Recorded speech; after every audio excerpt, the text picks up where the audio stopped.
Hey everyone, and welcome to this episode of the Mic'd Podcast. I'm Mike, a hairdresser of over 20 years. One of the best parts of my job is the conversations that I get to have with all of my clients. We talk about anything and everything and invite you to listen in as we get mic'd up for today's conversation. Today we had Tammy in the chair. Tammy is a 65-year-old home ec teacher. She talks to me about getting engaged after just 2.5 weeks of meeting her true love and how starting a college career at 40 seemed like a daunting task, but she made it through. I hope you enjoy. Welcome. Thank you for coming and being a part of this today. Yeah. Don't be nervous. Okay. I'm not nervous. But let's get into it. Let's just dive right in, shall we? Okay. Ask me any question and I'll give you any answer. Give me the Maybe winning. it's Give me true. the winning lottery number. Okay. Oh, that means I'd have to play. Okay. So we talked a little bit earlier, and this is one of those things that I thought was interesting, but I want to get into your story. But the few things of your story that I found really fascinating were, one, your engagement, which we'll get into that. Maybe let's get into that first. Okay. Because you had a very, very, very, very short engagement. Yep. How did that come to happen, and why? Tell everybody how long your engagement was, and then how did you get to that point to being like, yep, let's get married this quick? It was 2.5 weeks. He was adorable. He had blonde hair and his nose was red because he worked out in the fields all day. He was, where they measure fields off and stuff for plots of land. What is that called? Oh, surveying. He was doing survey, and he was just adorable. Well, so how did you meet him? He was my Sunday school teacher. So it was in between semesters. He was at BYU and I was at Rick's, and we met in my hometown, and he was working for his dad surveying, and he was the Sunday school teacher. And I sat there, so that was starting in about May. I sat there and he was just adorable, cute. It was the first time you really paid attention in church. Yeah, first time I paid attention in church. It's like, hello. And, but I dated quite a bit over the summer, different guys, and nothing serious or anything. And Tom, my husband, had asked me if, I wanted to go out. Well, he wrote me a note. He's super shy, super reserved. And he wrote me a note. Will you go out with me Friday night? Will you go out with me Saturday night? And check one. And I went, I wrote on it, I'm not going to check any of them. He was like, so I just shot him down. Here he had got up all his guts to ask me. And wait, why did you shut him down? Because I had to work one night and I had a date the other night.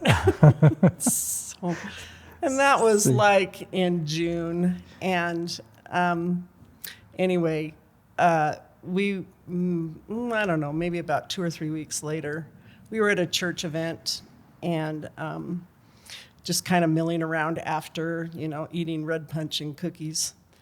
And I apparently yelled across the room, Tom Groh, when are you going to ask me out? He says I did that. I don't remember doing that, but it seems like something I would do. I find that most people, what their meeting stories tend to be a little different. Yeah. When I met Allie, the first initial phone call, my recollection is that I was like Rico Suave and just like, hey baby, what's happening? How are you doing? Her recollection is that I was like a prepubescent girl. Trembling voice. So who knows? Who knows what was real? But I'd say go with your interpretation. So anyway, at that point. So how long after the note was this that you then called him out on? I don't know, probably 2 or 3 weeks. That would have been, probably about the first part of July. And there was another guy in our group that I was really interested in. His name was Rob. He was also adorable. He had dark hair and brown eyes, and he was a pilot, and he took me on this fabulous date. We flew to Portland, which was, to drive was about 5 hours away. Because you grew up in I grew up in Washington State. Anyway, but Rob decided I wasn't the one, which is fine. Anyway, so Tom was next in my sights. So, anyway, he asked me out. We finally went out, and the first movie we went to, our first date was going to Citizen Kane. I don't know if you've ever watched that movie. I don't think I've ever seen that. It's super old. I don't know. Is it Howard Hughes or I don't even remember the actor in it. And I was trying to be like, no, I don't want any snacks. I don't want any popcorn. You don't want to have a guy see you eat. Is that a thing that girls don't want? I thought it was a thing. I was a dumb kid. Anyway, so we went to the Citizen Kane, and I was so lost. I had no idea. There's all these meanings in it, and I was just like, that is just about the dumbest movie I have ever seen in my life. And anyway, and then he said, hey, let's go get some pizza. Okay, well, I'll do the pizza thing.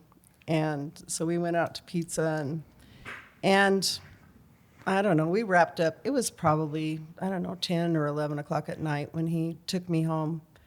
And he kissed me goodnight, and oh my goodness, it was like unbelievable. So at what point do you know? Is it the kiss that's like, yep. This is the guy for me? That's it. He made me want him.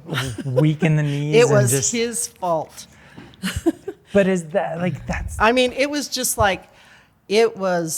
when they talk about sparks, it was sparks. I was just like, this is amazing. Had you ever had that happen before? No, not like that. No. And so, and then at that point, we dated exclusively for the next 2.5 weeks. And then it was getting to be the end of the summer, and first week of August, and he's making plans to go back to BYU, and I'm making plans to go back to Rick's. And, I just kind of thought, this is fine, we're just going to kind of go do our thing, and maybe we can get together over the semester. There's always travel back and forth between the two schools. And we were just standing in my kitchen the week before we were leaving for school, and he said, will you marry me? And it was, I think the only time in my life I was speechless. I was just like, what? Me? Did he have a ring? No, he was poor, very, very poor. And sure. It's so wild to me that somebody would go that quickly. So, yeah. And the thing of it is we were so dumb, so naive. He had just enough money to get through the semester. I had just enough money to get through the semester. We had worked all summer, and so, saved so that we could put in another semester of school. And what's funny is later that day, he asked me to marry him on a Sunday, and my parents were out of town and came home later that day. No, I know, they came home. And then on Monday, we said, hey, we have a special family home evening we want to give you. And so Tom said, I asked your daughter to marry me. And my parents, their mouths dropped open. They were just like, So he didn't go the traditional route and ask father for permission first. Nope. Was your dad, They were just shocked. And my mother said, well, what did you say? I said, we're going to do this. And we want to get married at Christmas time, in between semesters. And this is when was this? August. It was in so August. Mm-hmm. So it's quick. And I was leaving for school the next week. So it's like, okay, whatever that looks like. And it was interesting because the only input I had on my wedding was my wedding dress. I had picked the wedding dress I wanted. I was the only daughter, so Mom was going to, of course, make my wedding dress. So she's trying to make this wedding dress and have it fit me from afar. It was interesting. But my mom did everything. She chose my bridesmaids' dresses. She chose my flowers. She chose the wedding decorations. Everything. I didn't know that I could do that. Did you have siblings? Yeah, I have 3 older brothers. And what was that? Were they like cool, or were they? Yeah, they like, were just kind of like, what are you gonna do? What are you doing? Okay, well, that's fine. I had one. My brother, just older than me, was on a mission, so he was just kind of like, he didn't know how fast this had all happened. And then my second brother, I went over to tell him, oh, by the way, I'm engaged. He and his wife were in their house smoking pot. I remember walking in and he was just kind of like, cool. So, I mean, hey, if you're gonna if you're gonna give somebody some news, you would want them to be on pot because it just makes like, everything great. Okay. You're like, yeah. So yeah, and I let my mom plan my wedding. She eloped when her and my dad got married, and so it was her wedding. And how old were you at this point? I was 19. Oh, wow. Yeah, I had gone to college for a year. And of course, my Prince Charming was going to come in on a white horse and whisk me away. But being in Washington, obviously, like you're going to BYU and that you raised LDS, mm-hmm. right? So within the LDS culture, that getting married at 19 is a normal thing. It's a normal thing. But being up in Washington, I can understand if you were here in Utah and it was mm-hmm. like, yeah, no big deal. What were people in Washington just like, what are you doing? Or they were like, no, nobody said anything. Nobody. Wow. Nobody was like, what are you doing? You don't even know this guy. And that was the thing. Now, when we look back on it, we've been married 45 years. That's great. Now, when we look back on it, it's like we were so stupid. I mean, I didn't know anything about him except that he kissed really good. Well, and that's the thing that's the part that's weird is because that's just a physical thing. Like, I know. We talk about there's no emotional connection, and the emotional connection. It wasn't about emotion. It was about woohoo! This is going to be fun. So I know it was. Yeah. So then you guys got married in December. Yep. Mm-hmm.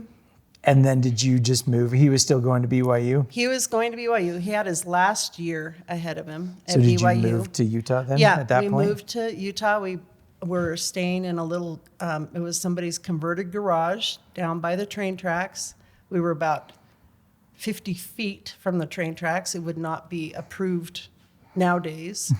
And it was funny. It had the living room, and it had kind of like a bedroom, and then it had a window in between the middle bedroom and the back bedroom. So they apparently had added on to this garage. So you could wave at each other from the bedroom.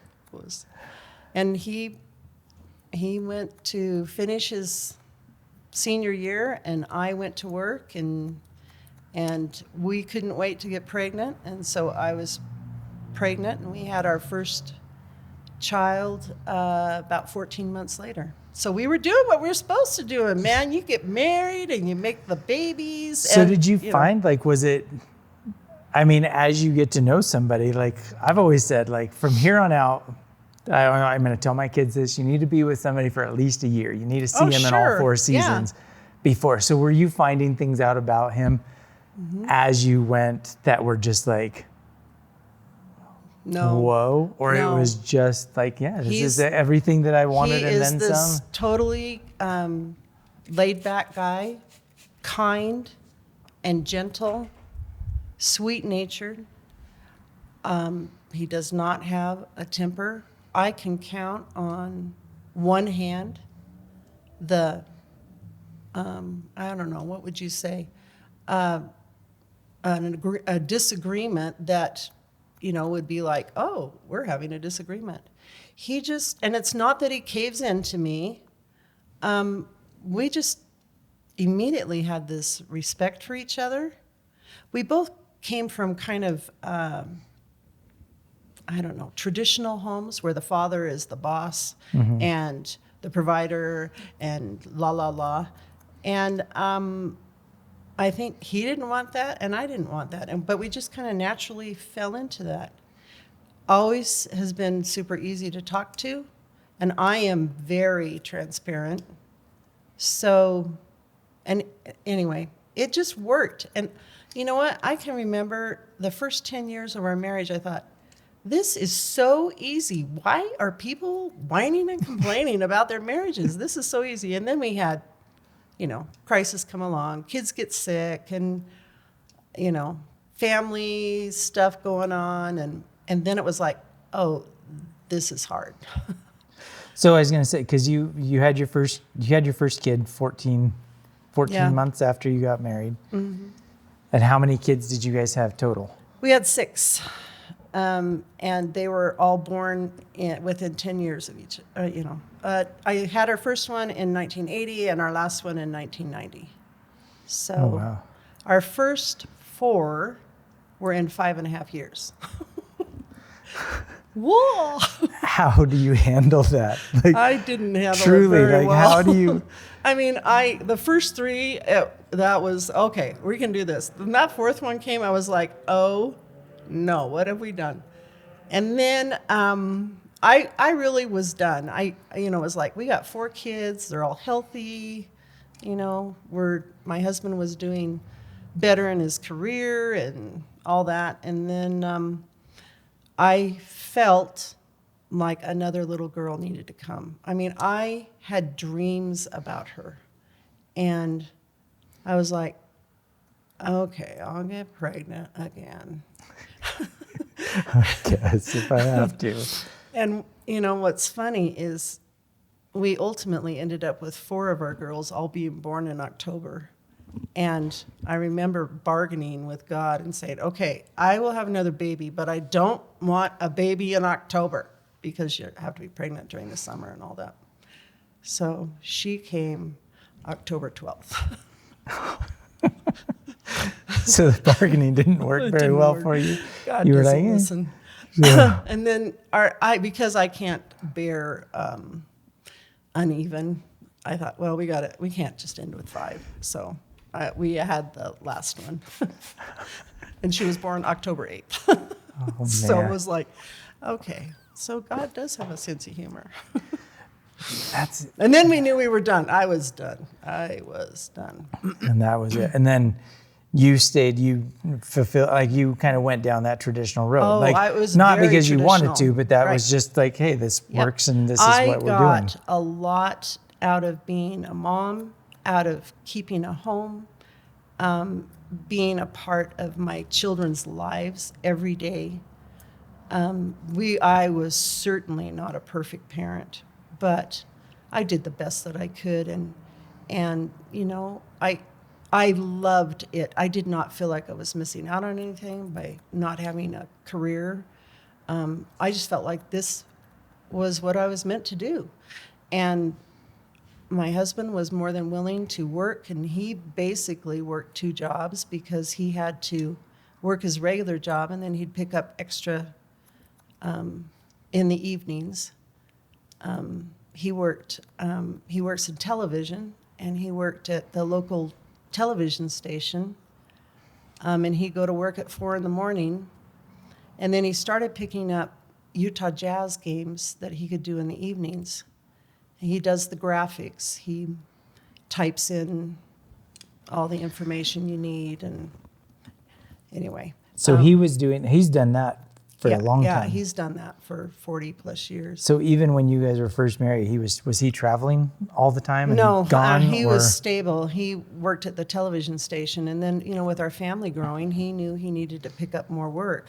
And so he would get up at 4 a.m, work his regular shift, get off at about 1 or 2 p.m, and then head to downtown Salt Lake, do a jazz game, and then get home at 11 o'clock at night just to do it all again. So he put in incredibly long days. And then eventually, in 97, he decided to, he had been building, his portfolio or whatever. He was traveling quite a bit for ESPN Sports, doing games and stuff.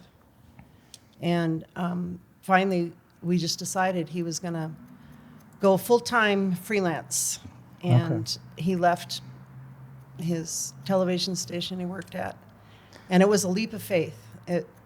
We didn't have money saved. We didn't. I was going to say, was that scary? That would have been a scary thing. Well, we were dumb anyway. I mean, we we had no plan for it'll work out. It'll be fine. A lot of faith, I guess, maybe dumb faith. But, and he said, you know what? If you go to work for 3 years, I think then we can have insurance and we can make this float. Okay, cool. So I went to work, and so I could get insurance. We could get insurance for our family. What were you doing? I worked as a bagger at Smith's. Not a cashier. I was a bagger. And later they gave those the title of courtesy clerk to make it sound better. It was a bunch of malarkey. Anyway, so that's how I started, and that was when we were up here in Salt Lake, and then we felt like the Diamondbacks was a new team down in Phoenix, and there was the Phoenix Suns, and there was the Coyotes, a hockey team, and we thought, you know what, he can work there in Phoenix and not have to travel so much. It'll be cool. Well, we got down there and he got work, but it wasn't enough. And so he still stuck with ESPN. And so we were down in Phoenix for about 19 years. And while we were down there, I was still working to have insurance. And I started to work as a paraprofessional, which is, I worked with special ed kids. Okay. And I thought, you know what? I kind of like this. I like the hours. I like that I get my summers off. So it worked really great. And I developed a rapport with the people I worked with. I loved it. And then I started thinking, you know what? I would like to make more money. And so, and my husband had for years told me, you need to go back to school. You need to have something to fall back on if something happens to me. Because I had nothing. I had a year of college. Which honestly, I think is a really smart thing. So, and I had for years, no, don't make me go. They make you do math. No. He was like, make you do math. Oh, they do. Oh, no, I am not good at math. So he's like, we will help you. The kids and I will help you. And so when I was 40, I went back to school. And down in Phoenix, they have several community colleges down there. But you hadn't done any college at this point. Well, one year, at so I could Idaho, hunt BYU, for a Idaho. husband. That was what it was all about. Hey, BYU did its job then, Hey. Anyway, they have all these community colleges there in Phoenix, and it was like $77 a credit. And so I would take 3 credits at a time. And started with math and a computer class. I had to start in math 82, which is long division. And I felt so dumb. But I started in long division and took math 92, and then I took college algebra. And it was funny. My husband tutored me through college algebra, and my children tutored me. So we would sit at the kitchen table. The kids all have their homework. I would have my homework. And it was really cool. They were like, Mom, try it this way. And then another kid would say, no, I like it better when you do it this way. Try it this way. And I cried my way through it. I was just like, I felt like I couldn't make my brain think that way. Hey everyone, Mike here. I just wanted to interrupt this episode and say thank you for listening. And please remember to subscribe to our channel and follow us on social media. We need your support to keep these episodes coming. So spread the word, and now back to the conversation. But so previously when you went to college, you weren't planning on teaching. That wasn't it was because you had taught with the special needs. because I had worked with the special needs kids. And I was like, yeah, I can do this. What were you wanting to do before that? Like, had you not met your husband, like, did you have a plan of like, I'm going to go? No, my parents said, you'll go to college. I mean, it was just an expectation. There wasn't any, what do you want to be when you grow up? It was like, go to college. Oh, my mom wanted me to take shorthand because that would give me a good job. And I took 2 weeks and did shorthand. And I was like, this is the dumbest thing I have ever done in my life. And I'm glad I didn't follow through, because how many people take shorthand now? No one. We got computers to do it all. Yes. So anyway, it took me 7 years to get my degree. And I got it in elementary education. And it was really neat. My kids were so much a part of it, and my husband was a big part of it. I don't think I could have done it before computers. Because computers just made it easier, and but we did it, and I just felt like it was a family effort, and I graduated magna cum laude, which was just shocking that maybe I'm not so dumb, but anyway. You're not. Well, I know. It's hard. Why don't you get this math? It's just so simple. It is not. Well, and math now is even worse. My kids bring home math problems and they do the Common Core stuff, and I'm just like, yeah. I've had to watch so many YouTube videos to try to understand it. Oh yeah, what a mess. And I'm like, okay, well. But so when you went to school, because one of the things I think, and correct me if I'm wrong, when you went to school, you did have some opposition. Oh yeah. From my parents. Was it your parents? Yeah. And because what was the deal? Like, why were they? I was not the traditional woman. I fulfilled part of the needs of that in their little book of whatever the needs look like.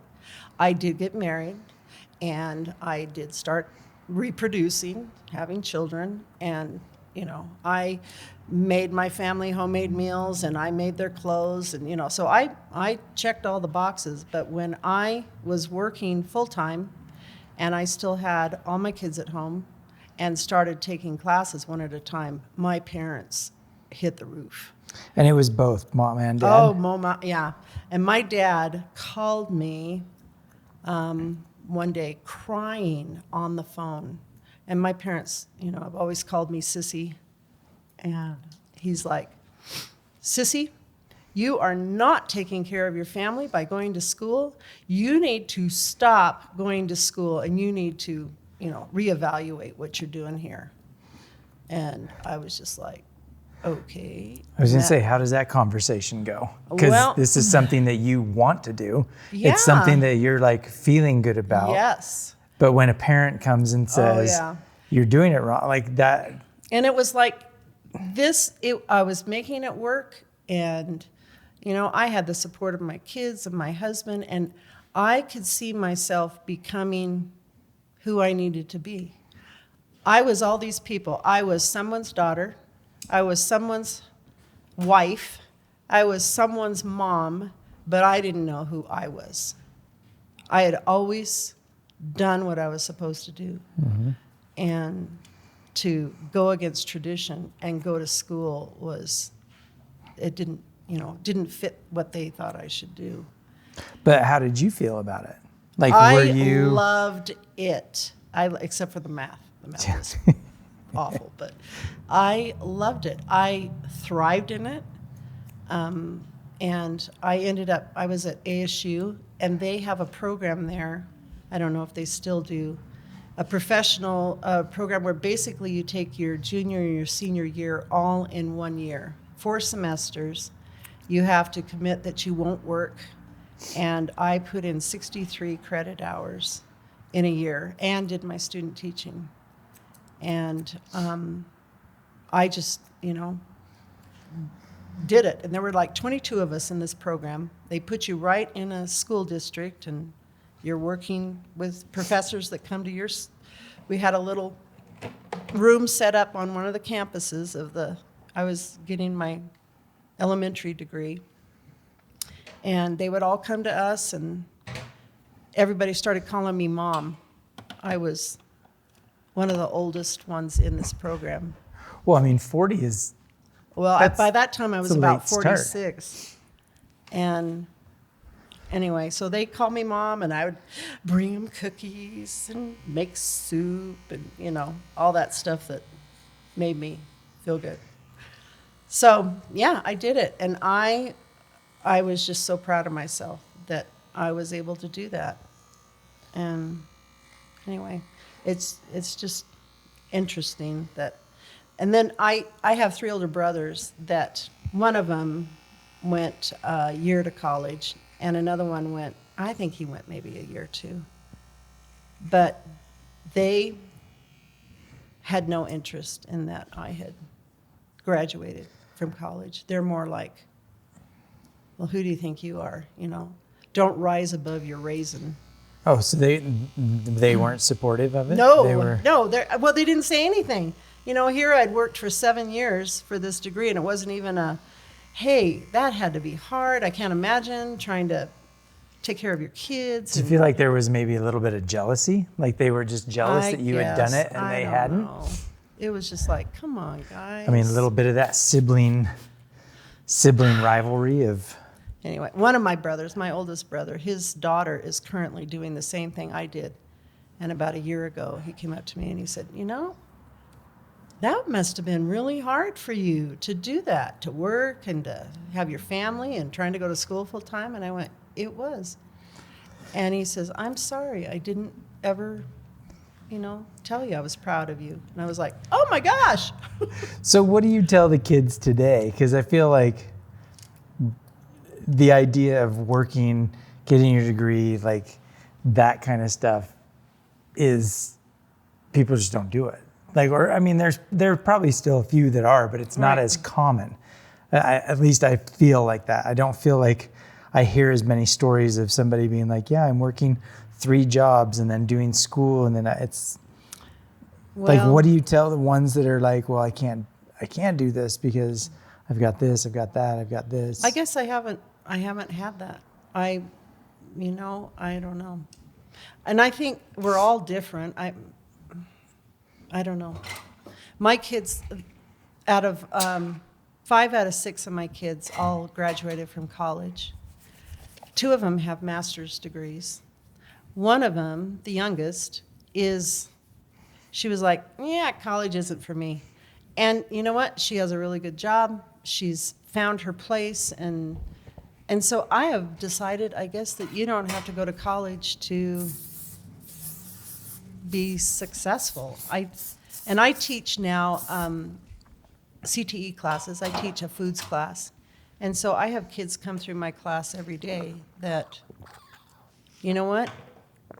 You may not go to college, and that's okay.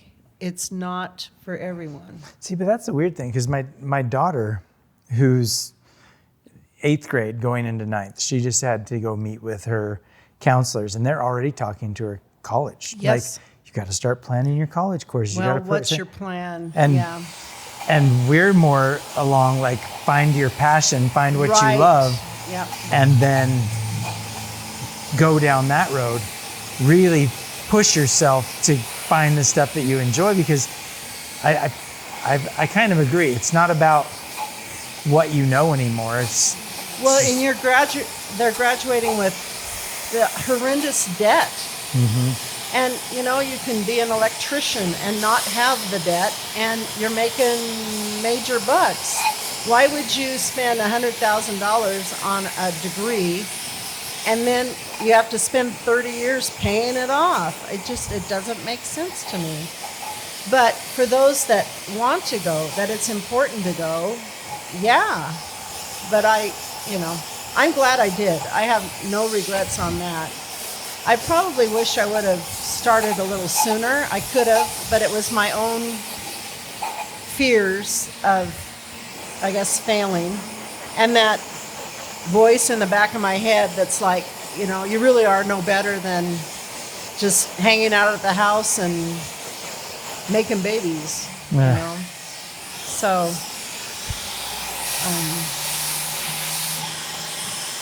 that's crazy. So then once you did graduate, like your parents... Yeah, my parents were there. We had our first grandchild by that point. I was 47. So they did come around and they were like, all right. They came to my graduation and so proud of me and look at what I've done. And my dad was in the back. I could hear him as I was walking across the stage. Way to go, Grandma.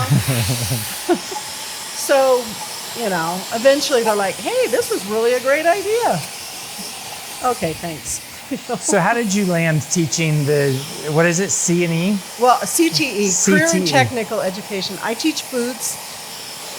Ideally, I would have had my degree it's called Family and Consumer Science, which is under the umbrella of CTE. Okay. But ASU was the closest school to our home, and I still had a family to be mindful of. And the closest program for Family and Consumer Science was in Tucson, which was 3 hours away. It wasn't practical. So I was told that if I got a degree in education, and then I could take that and add classes to it, food science classes and sewing classes and all that, and then I could get certified kind of through the back door. So that's what I ended up doing. I had actually, for a while when I was raising the kids, I had a sewing business. I did alterations. So that counted towards it. And then I took some professional cooking classes. And anyway, so I have never taught elementary ed. I taught high school for 10 years. And I'm currently teaching middle school, and I've been there for 7 years. But it is so cool to watch these kids have the light go on. It's just, I love that hands-on. Well, I feel that's the best part of teaching is when somebody finally gets it and you get that, and I don't want to say validation, but you get that. I get it more than like, say, maybe an English teacher or a math teacher might. Like we just finished up, I teach the kids how to use a chef knife professionally. And to see them like, look at me, this is so cool. And then they come back and they say, I showed my mom how to use this knife. And she's like, I never knew that it could be like that. And you're just like, I love this job, I love this job. So I do love it. I'm 65 and people say, oh, are you getting ready to retire? I'm not yet. I still love it. And, So do you see yourself doing this for how long? How much longer? I don't know. I guess when I don't want to go to school anymore, then I'm done. But I'm not there yet. I love the kid, and I tease them mercilessly, and they tease me. But when it's time to get to work, they know that now we have to get down to business. That there's things that have to be done, and that's when the mom comes out. The mom and the grandma. But yeah, I tell them, you do not have to go to college. I say that in my class. It's not for everyone. I'm at a middle school that's very affluent, and all these kids are supposed to have straight A's, and they're going to go to BYU and live happily ever after. And it's like, that's a crock. It's not for everyone.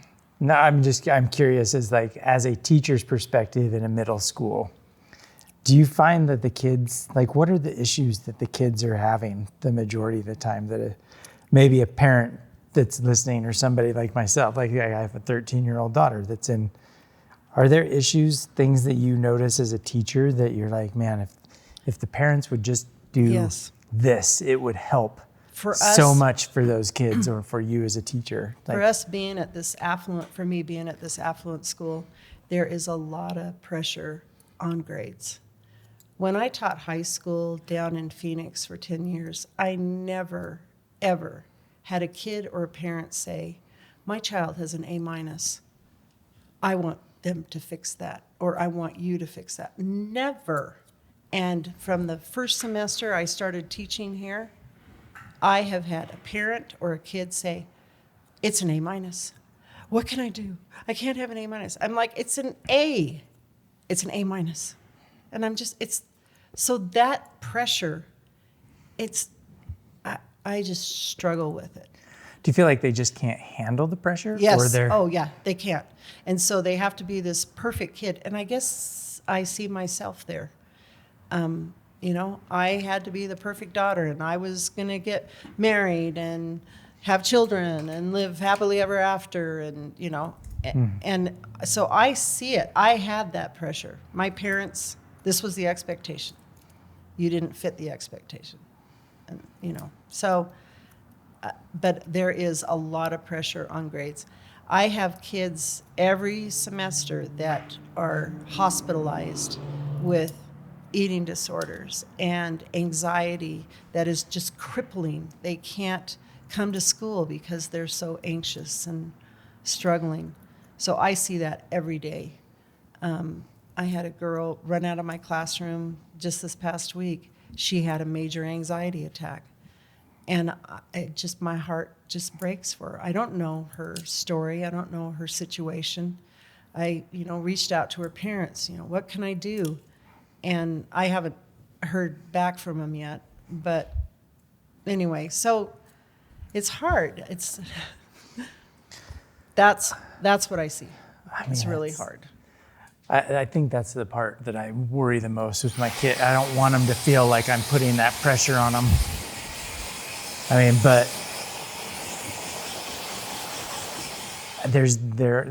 parents have just such expectations. This weird thing of we have this idea of what our kids' lives are going to be like, and when it's not, we get. Well, it's like the parent that is rooting for their kid at the game and screams at the ref, and sometimes the parents take it out on us, like we're not doing enough for him, or can't you see that this kid needs to get an A in your class? What can you do to help them? And I'm like, so you're yelling at the coach, Yeah. I'm trying to give them every opportunity, and they can take it or not. And I will work with them. Come in after school or come in and we'll, catch you up. Do you ever get, this might be, I don't know if this is something you can share or not. Do you ever get parents that come in and demand that you change the grade even if the kid hasn't done the work? Yes. And what do you say to that? The first semester I was here. So I'd just come up from Arizona from this, A's are A's and B's are B's. And I had a parent come in, and actually I had the kid come in. It was the last day of the semester. It was 4:00 in the afternoon. I had posted all my final grades. It was just before Christmas, and I was getting ready to go, and I had this kid walk into my room, and he's like, hey, yeah, I have an A-. What can I do to bring that up? And I was like, there's nothing you can do. That all the work has been turned in. I've posted my final grades. There's nothing you can do. Okay, well, and then he walked out. Well, about 5 minutes later, Mom comes in. And she was like, there has to be something he can do. He is going to go to blah, blah school, and he needs to have an A. And I said, he has an A-. He's fine. It's just your class, and he has an A-. And I said, well, back in October, he could have improved this assignment that was a B+. And I told the students, Now you can, send this back in and fix it, and, we'll fix it. I said, but he didn't do that. He chose to not do that. So he has an A-. Oh, come on. It's so close. Well, I was exhausted. Here, Christmas is just moments away. And I said, okay, I will give him an A. No, I don't want you to just give him an A. What can he do? No, I said, for you, I will give him an A. And at that point, I just was like, next time I will somehow get the gumption and say, this is what they've earned. Yeah, because my brother's a teacher, and he's had a few of those instances, and he's like, it's weird because the parents come in and think that it's okay because I took my kid to do this, right? Mm-hmm. They went and did this, and therefore it's my fault. So just give them the grade that they deserve. And yeah, that's it. But wait, this mentality of like, no, you didn't do the work. It's like if you were at a job and you're like, I don't want to go in today, but I want them to pay me for it. Yeah. It's like, it'd be like people coming in for a haircut and I don't cut their hair, but I say, hey, you're going to pay me anyway. Right. It's just wild to me. It's a different thought. And if mama comes in, boy, you better watch out because mama's got guns blaring. Oh, yeah. So. Anyway. Oh, man. Well. It looks great. It does look great. Yeah. You do good. Your hair always looks good. Is there anything else before we finish up that you want to say? I really do appreciate you talking about your life in those aspects, because it really is interesting to hear different perspectives of finding love and jumping in that quick or going against what dumb. You're being taught. I'm really good at being dumb. And doing what you want. But is there anything else, like any advice, any things that you feel like, here's my end all? I guess the thing is I wish I would have started sooner, like going back to college and been able to figure out who I am. And that was it. I think maybe we need to sit back. Who am I? Yeah. Am I somebody's, perfect example of what they think I should be? And I like who I am. Yeah. Now, I do. And it took me a long time to get here. Well, I like who you are too. So. Thanks. But yeah, other than that, okay, that was it. Painless, right? Yeah, it was painless. Yeah, you didn't clip me. That was great. I know, no blood today, so we're good. All right, well, thanks for coming on. Well, thanks, Mark.